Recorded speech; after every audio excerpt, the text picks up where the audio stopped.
Koľko máte estetických úprav?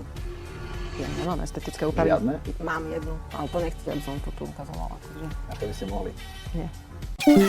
Podľa vás by ste vy koľko povedali, že ste z 10? Ja som strašne seba kritická. To Tak povedzte kriticky. 10 z 10 je najkrajšia žena. Aha, dobre. 1 z 10 je Plávaková.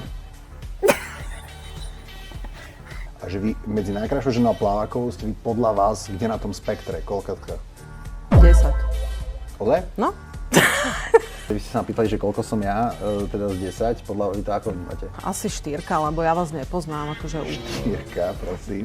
Aká 4.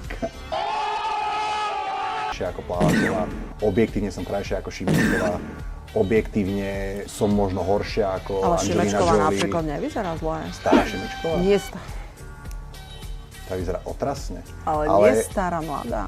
Tá, ale nie, ale je Ferenčáková. Vedela to, že máme otvorený vzťah? Viete? Tak to je zlé. No, to je dobré. A ona s tým súhlasila? Máme na výber. Toto ste sa ma chceli opýtať? Áno.